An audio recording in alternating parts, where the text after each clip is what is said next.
Oi pessoal, aqui é o professor Paulo Kramer, mestre e doutor em ciência política.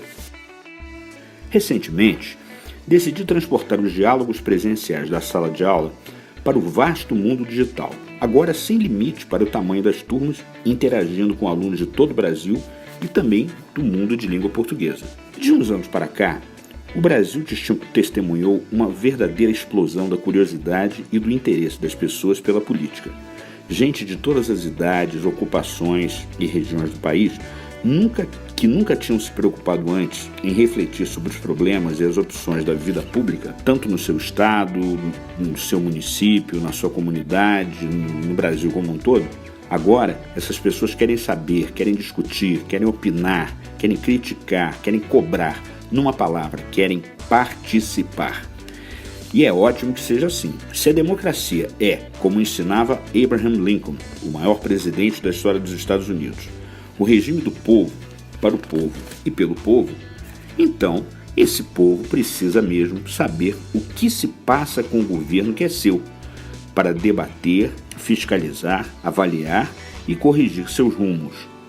Cada vez mais, os brasileiros se perguntam como e por que as autoridades que a gente elege, presidente da República, governador, prefeito, senador, deputado federal, deputado estadual, deputado distrital, vereador, e também aquelas autoridades que a gente não elege, ministros do Supremo Tribunal Federal e dos outros tribunais superiores, desembargadores, juízes, procuradores do Ministério Público, nos três poderes, executivo, legislativo e judiciário, e nos três níveis da federação, União, estados e municípios, tomam ou deixam de tomar decisões que impactam o bolso, o bem-estar e o cotidiano de todo mundo.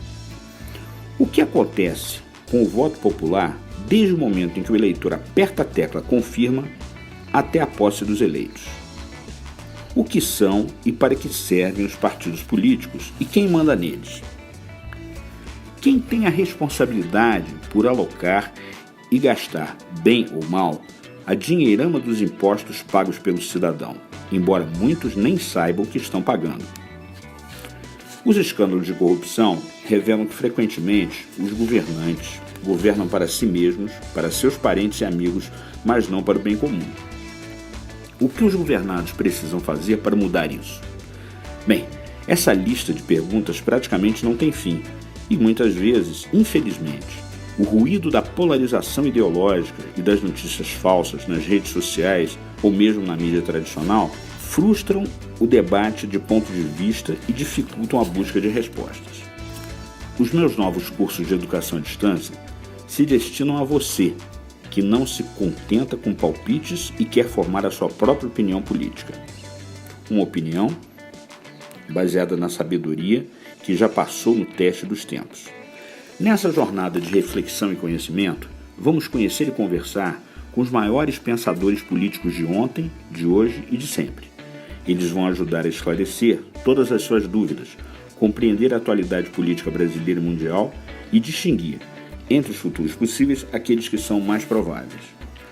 Os cursos apresentam, numa linguagem clara e direta, autores e obras imortais como A República de Platão, A Política de Aristóteles, O Príncipe de Maquiavel, O Leviatã de Hobbes, o segundo tratado sobre o governo civil de Locke, O Espírito das Leis de Montesquieu, Ensaios Políticos de Hume, O Contrato Social de Rousseau, Reflexões sobre a Revolução na França de Burke, A Democracia na América de Tocqueville e Os Escritos Políticos de Max Weber. Isso entre muitos outros. Afinal, quem sobe nos ombros desses gigantes da história das ideias políticas acaba vendo bem mais longe. Dentro em breve, no meu site e nas minhas redes sociais, você terá informações completas para participar dos nossos. Agora, pessoal, peço licença a vocês para deslocar o foco da análise para um fato político atualíssimo.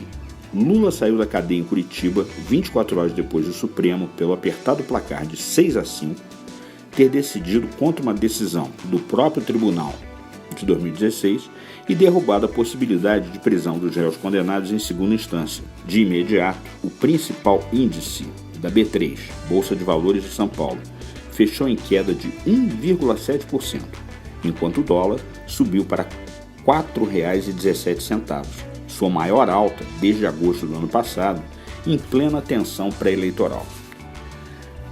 Será que a libertação do chefe supremo do PT e maior líder esquerdista brasileiro tem capacidade para virar radicalmente o atual jogo político? Lula solto e no comando de caravanas de protesto Brasil afora vai inviabilizar o governo do presidente Jair Bolsonaro? Enfim, já estaria em curso uma nova guinada do país à esquerda? Sinceramente, não acredito em nada disso e explico por quê. Em primeiro lugar, desde a grande onda de manifestações populares anticorrupção, iniciadas em junho de 2013, passando pelo impeachment de Dilma Rousseff em 2016, pelo fiasco do PT, que perdeu 60% das prefeituras que controlava na eleição municipal daquele mesmo ano, até a vitória de Bolsonaro em 2018, o centro de gravidade da opinião pública se inclinou fortemente à direita, na direção do conservadorismo em matéria de segurança pública, costumes e valores religiosos e familiares, e, ao mesmo tempo, na direção de um liberalismo econômico reformista e pró-mercado. Também em 2018, candidatos liberais e conservadores ganharam o governo nos principais estados da federação, São Paulo, Minas e Rio. Enquanto isso, no Congresso, a maré direitista impulsionada pelo fenômeno Bolsonaro reduziu a esquerda a pouco mais de 150 dos 513 deputados federais e a apenas 20 dos 81 senadores. Em segundo lugar, sem que o novo presidente tivesse que negociar ministérios e empresas estatais entre os caciques partidários, de modo a assegurar o apoio do legislativo às propostas do executivo, ainda assim, a elite parlamentar abraçou a agenda reformista do governo. O Congresso acaba de aprovar a reforma da Previdência. Iniciou, por conta própria, o encaminhamento da reforma tributária. Apoiará grande parte das propostas de desvinculação de receitas, redistribuição de verbas e responsabilidades entre a União, os estados e os municípios, no marco do novo Pacto Federativo, preconizado pelo ministro Paulo Guedes. O Congresso também se prepara para receber do Executivo e começar logo a debater a reforma administrativa, destinada a fortalecer a eficiência do Estado na prestação de serviços públicos e reduzir os pesados gastos da máquina burocrática. E, até que enfim, a maioria parlamentar não considera mais as privatizações como o bicho-papão. Essa maioria avança nas reformas porque percebe que elas contam com o respaldo da sociedade. E também porque sabe que, se não reformar, essa mesma sociedade vai botar a culpa no Congresso pela continuidade da crise econômica, pela lentidão na retomada do crescimento e na criação dos empregos. E isso contribuiria para piorar ainda mais a percepção pública do parlamento, dos partidos políticos e da classe política, já bastante negativa. Ora, desde sempre, a luta contra as reformas foi a bandeira que uniu as esquerdas.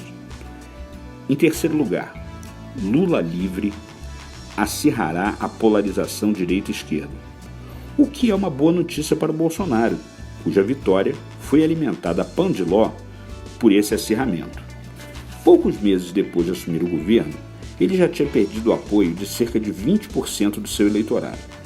Eleitores moderados, eleitores de centro, que votaram nele somente para derrotar Fernando Haddad, porque não queriam nem pensar na possibilidade de retorno do lulopetismo ao poder. Essa parcela logo se afastaria do novo presidente, alarmada pelo radicalismo agressivo exibido por ele e pelos seus filhos.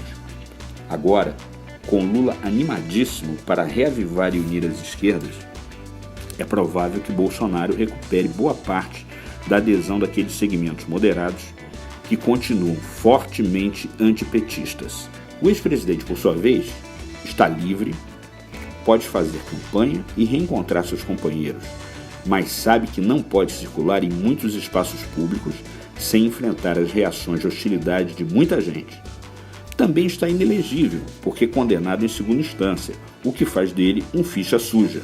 Lula foi sentenciado a 8 anos e 10 meses de prisão pelo Superior Tribunal de Justiça, STJ, que reduziu sua pena, mas confirmou em terceira instância o veredito do Tribunal Regional Federal da 4ª Região, TRF4.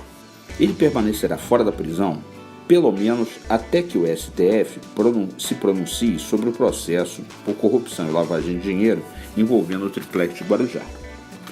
Poderá até mesmo se beneficiar da extinção desse processo, caso o Supremo concorde com a tese da sua defesa de que o então juiz e hoje ministro da Justiça Sérgio Moro agiu com parcialidade ao condenar o ex-presidente na primeira instância. Contudo, Lula ainda vai continuar réu em outras 6 ações penais. Numa delas, referente à reforma do sítio de Atibaia, ele já foi condenado em primeira instância a 12 anos e 11 meses de prisão. No final deste mês de novembro, o TRF vai julgar a apelação dos seus advogados. Hoje, conforme as pesquisas, Jair Bolsonaro contaria com as intenções de voto de cerca de 30% dos eleitores. À exceção do ministro Moro, cujas intenções somam quase o dobro disso, a minoria do presidente é, por enquanto, maior que as minorias dos seus possíveis adversários na eleição de 2022, inclusive Lula, que, como já vimos, estará proibido de concorrer. À direita, Bolsonaro exerce uma liderança inequívoca, enquanto seus adversários potenciais se mostram divididos. No centro, neste momento, o governador João Dória e o apresentador global Luciano Huck disputam a preferência do eleitor moderado. E à esquerda, Ciro Gomes do PDT trabalha para rachar a sólida hegemonia do lulopetismo. Você gostou dessa análise? Quer saber mais sobre como interpretar os enigmas da política com a ajuda dos grandes autores que viraram clássicos porque nunca saíram de moda? Então curta esse podcast e o compartilhe nas suas redes sociais. Muito obrigado pela atenção, até a próxima e um grande abraço do professor Paulo Kramer.